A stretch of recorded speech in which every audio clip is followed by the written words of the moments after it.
우리는 저마다 어쩌면 마음의 모든 상처를 한 가지씩 또 두 가지씩 그렇게 갖고 살아가는 것 같습니다. 어떤 한 사람이 있었는데요. 이 사람은 자라면서 워낙 좀 없는 집에서 그렇게 자라다 보니까 열등감을 가지고 있었습니다. 그래서 남들이 잘 사는 것도 그렇게 좋게 보이지 아니하였고요. 또 없는 집에서 자라면서 학교도 또 원하는 만큼 잘 다니지를 못하였기 때문에 배움에 대한 열등감도 항상 그렇게 있었습니다. 자기 자신이 굉장히 좀 못났다 그렇게 생각하다가 보니까 이제 못난 사람은 다른 사람들에게 잘 어울릴 수가 없다 그렇게 생각하고 항상 좀 외톨이로 그렇게 살아왔습니다. 그리고 사람들을 만나는 것을 굉장히 좀 두려워하였고, 그리고 사람들이 많이 살고 있는 그런 아파트나 이런 데는 살기가 굉장히 불편해서 그냥 외딴 그런 집에 살았습니다.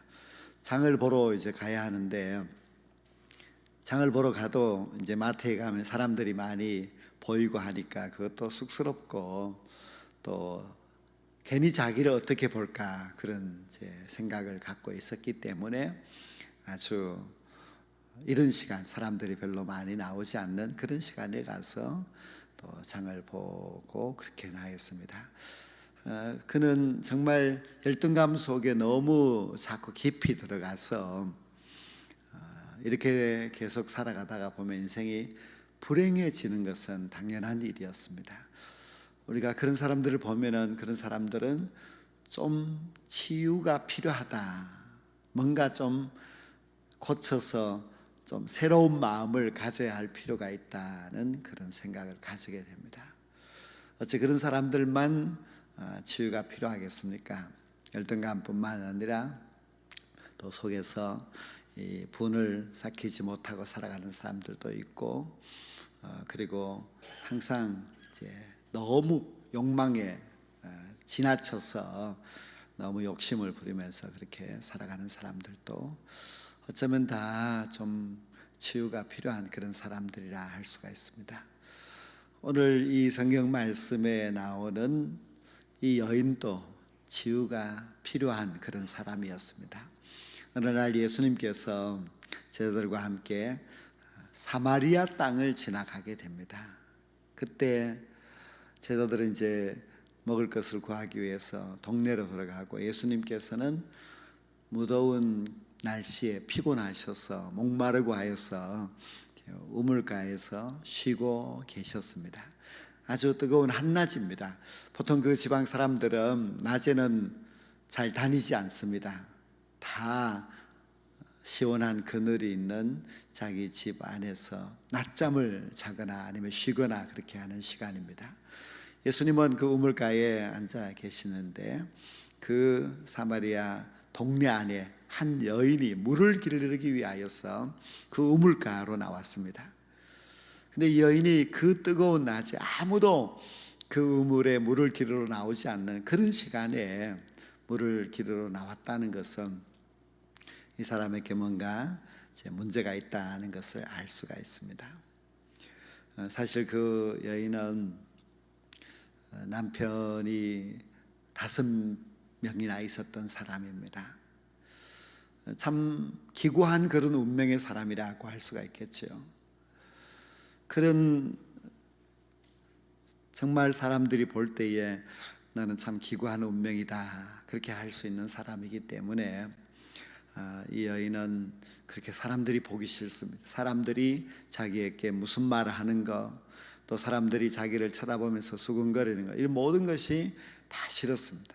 옛날에는 지금처럼 이런 큰 도시 자체가 잘 없기 때문에 작은 마을에서는 서로를 너무나 잘 알고 있으므로 이 작은 마을에서 그 여인이 그렇게 남편이 5명이나 있었다고 했던 것을 알고 있으므로 결코 고운 시선으로 보지를 않았습니다.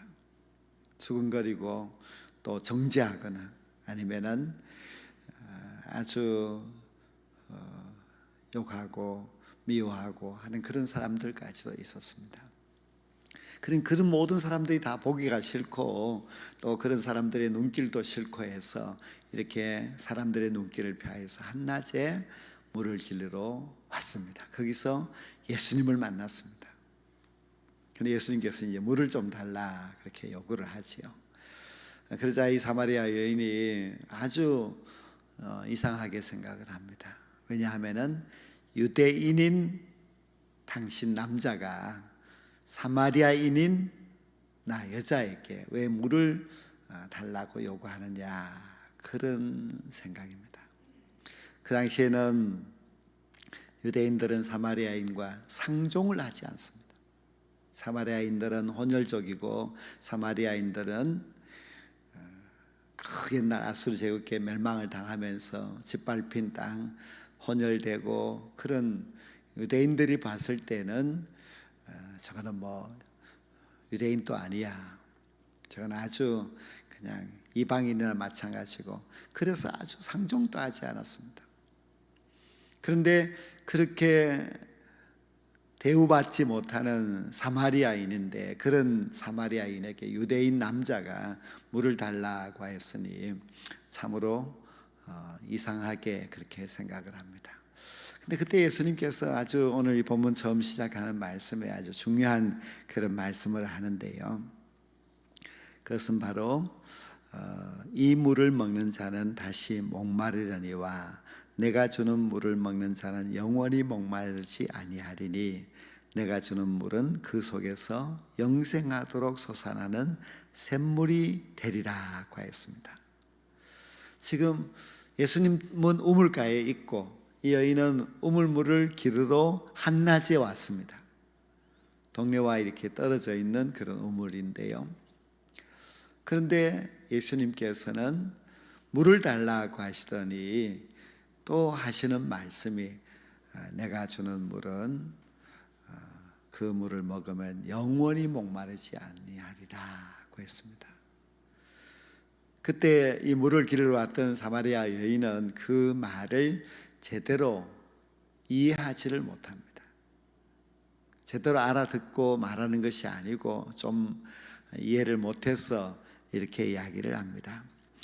예수님의 말씀을 완전히 이해하지 못하는 그는 이제 그 물을 자기에게 주어서 이제 물을 기르러 오지 않게 해달라, 그렇게 말을 했습니다. 예수님이 말씀하신 영원히 목마르지 아니하리라는 그 물을 자기가 좀 주시면은 내가 물을 기르러 오지 않아도 되겠습니다. 좀 예수님의 말씀에 이해가 부족하였고 좀 뭔가 이렇게 서로 핀트가 맞지 않는 그런 말씀과 또 대답이 그렇게 있었습니다.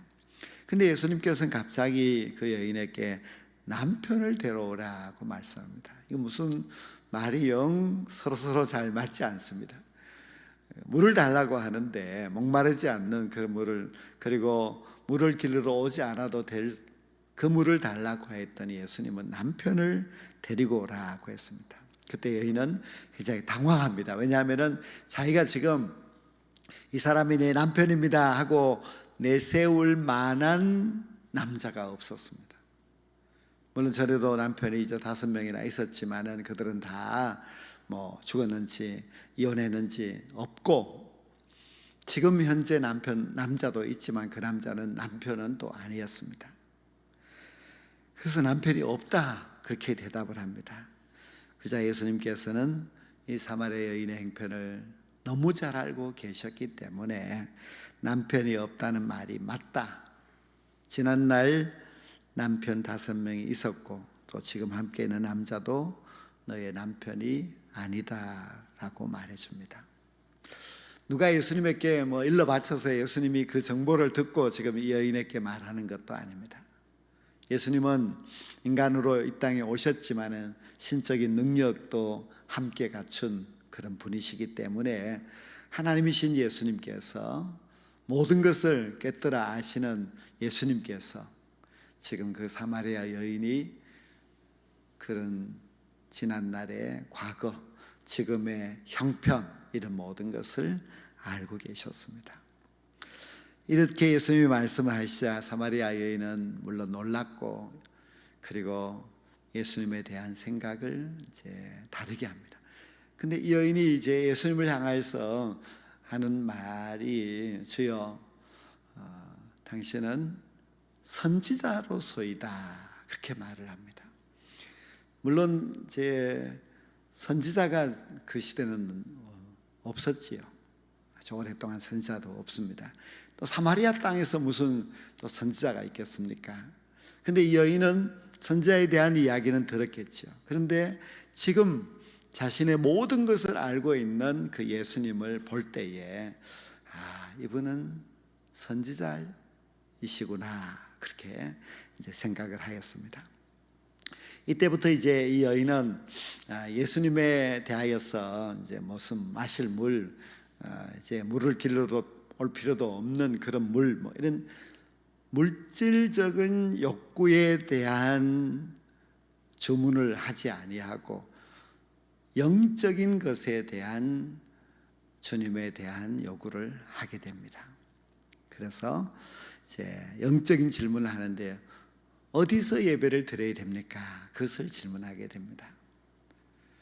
그 예배라고 하는 것은 이거 물하고는 이제 다른 것이죠. 선지자를 만났다고 이제 생각을 하면서 이 여인이, 사마리아 여인이 어디서 예배를 드리면 됩니까? 하고 질문을 하였습니다. 그는 오랜 세월 동안 육적인 만족을 위해서 살았지만은 만족이 없었습니다. 육적인 만족이라고 하는 것은 그가 이제 여러 명의 남편을 두었고 또 많은 돈을 가지고 부유하게 살고 안락하게 살아보고 하자 하는 그런 육적인 만족을 위해서 살았지만은 그것이 다 헛되고 허무하고 또 쫓아가봐도 자기의 것이 되지 않는 것을 이제 알게 되었습니다. 그래서 육적인 만족을 위해서 쫓아왔고 그렇게 오랫동안 살아왔던 이 여인이 우물가에서 예수님을 만나고 나서 이제 영적인 문제에 대해서 질문을 하면서 영적인 만족을 추구하는 것을 볼 수가 있습니다. 그래서 예배를 어디서 드려야 됩니까? 하고 묻게 됩니다. 근데 여인은 예수님에게 예배의 장소에 대해서 물었습니다. 그런데 예수님께서는 그 여인에게 예배의 장소가 지금 중요한 것이 아니고 예배를 드리는 태도가 중요하다는 것을 이제 말씀을 하지요. 그래서 아버지께 참되게 예배하는 자들은 영과 진리로 예배할 때가 온다 하시고는, 하나님은 영이시니 예배하는 자가 영과 진리로 예배할지니라 하고 가르쳐 주셨습니다. 예배할 때가 오는데 영과 진리로 예배할 때 하나님은 영과 진리로 예배하는 자를 찾는다, 이렇게 말씀하셨습니다. 굉장히 이제 그 내용 자체가 영적으로 흘러가고 있다는 것을 볼 수가 있습니다. 그냥 예배 장소, 이것도 좀 아주 단순한 것이었지만 예수님께서는 장소 문제가 아니고 예배드리는 자세의 문제다, 자세는 영과 진리로 예배하는 것이라 가르쳐 주었습니다. 이제 그 여인은 상당히 이제 영적 갈망을 가지게 됩니다. 영과 진리로 예배하는 것, 그것은 영적 만족을 위하여서 그 여인이 마땅히 추구해야 할 그런 자세였습니다. 자세가 지금 굉장히 중요하지. 그 예수님은 짧은 시간 동안 그 여인과 이야기하면서 목마르지 않는 물, 예배의 자세, 영과 진리로서의 예배, 그런 대화들을 나누었는데요. 그런데 이 여인이 예수님과의 만남을 통하여서 그의 열등감이 치유가 됩니다. 그의 그동안에 살아왔던 그 물질을 추구하며 살아왔던 삶이 변화가 됩니다. 예수님과의 만남을 통하여서 그가 변화되어서 한낮에 사람들이 보기 싫어서 물 기르러 왔던 그 여인이 그 우물가에 그 이제 물을 기르러 어떤 모든 것을 두고 동네로 들어가게 됩니다. 그래서 물동이를 버려두고 동네로 들어가서 내가 그리스도를 만났다 하고 사람들에게 외칩니다. 이렇게 사람들을 피하던 사람이 겨우 이제 잠깐 동안 예수님과 만나고 나서 사람들을 만나러 갔고, 또 사람들에게 전혀 그 사람들이 생각할 때에 엉뚱하다 싶은 그런 이야기, 그리스도라고 하는 것은 우리를 구원할 메시아가 이제 내가 만났다 하는 그런 뜻입니다. 사람들에게 당당하게 외침으로 인하여서 그가 열등감이 치유되었다, 극복이 되었다 하는 것을 잘 보여주고 있습니다. 치유가 되었기 때문에 지금 이렇게 새로운 자세로 새로운 삶을 살아가고 있습니다. 남자가 모두 5명이나 있었고, 그리고 지금 또 떳떳하지 못한 그런 삶을 살아가고 있는 여인입니다. 그리고 유대인들이 그렇게 멸시하는 사마리아 여인입니다. 그는 사마리아 여인인 것도 참 내세울 것이 없는 그런 이야기인데요, 다른 사람들보다도 더 처참하게도 이렇게 복잡한 관계를 갖고 있고, 그래서 사람들이 싫고 만나기 싫고 뜨거운 태양볕에 물을 기르러 왔던 그런 여인이기 때문에 참 불쌍하면서도 한편으로는 참 처참한 그런 인생을 살아갔던 그런 여인입니다. 그러나 그가 예수님을 만나고 나서 엄청난 그런 변화를 가져오게 됩니다. 사람들을 부끄러워하지 아니하고 이제 사람들을 만나서 예수님을 전하는 전도자가 되었습니다. 사람들이 저마다의 그런 다 열등감, 그리고 아픈 마음의 상처들이 있는데 그것을 치유할 수 있는 길이 어디에 있느냐, 누구를 만나야 되느냐. 세상에 어디를 가도 또 누구를 만나도 자기 인생의 열등감을 치유할 수는 없습니다. 오직 우리의 이 마음의 상처, 열등감을 치유할 수 있는 길은 예수님밖에 없고 예수님을 만나는 길밖에 없습니다. 예수님과의 짧은 만남이지만은 그녀는 완전히 새 사람이 됩니다. 열등감이 해결됨으로 인하여서 그에게 나타났던 아주 중요한 변화의 요소는, 첫째는 예배를 갈구하는 영적인 사람이 되었다는 점입니다. 열등감에 아주 깊게 눌려 있는 사람들은 그렇게 예배자가 될 수가 없습니다. 예배를 갈구하는 영적인 사람이 절대로 될 수가 없습니다. 열등감이 치유되고 났더니 이 여인에게 예배가 이제 보이게 되고 예배에 대한 갈망이 생기게 되었습니다. 열등감이 치유된 이 여인에게는 두 번째 나타나는 그런 현상은, 이제는 사람들이 두렵지 않았고 사람들을 향해서 나아가서 그리스도를 만났다고 전하는 전도자가 되었습니다. 이 여인 때문에 그 동네 사람들이 예수님을 많이 믿게 되었고 그 마을이 아주 놀랍게 그렇게 변화가 되었습니다. 예수님은 사람들을 치유하십니다. 예수님께서는 중풍병 든 사람, 귀신 들린 사람, 그런 사람들만 치유하시는 것이 아니라 마음에 병든 사람, 열등감을 갖고 있는 사람, 그리고 세상에서 소외되어서 외롭게 그렇게 살아가는 사람들도 예수님께서 치유해 주십니다. 여리고성의 삭개오 보십시오. 키가 작고 세리장이었고 사람들이 조롱하는 아주 세상에서 왕따였고 도무지 삶에 즐거움이 없는 사람이었습니다. 그러나 예수님이 삭개오를 찾아가셔서 그를 치료해 주셔서 그가 하나님의 신실한 종이 되지 않았습니까? 예수님이 어느 날 수가성 우물가에 찾아가셔서 사마리아 여인을 치유하셔서 복음의 전도자로 그렇게 세워주셨습니다. 예수님이 찾아가시면은 치유가 됩니다.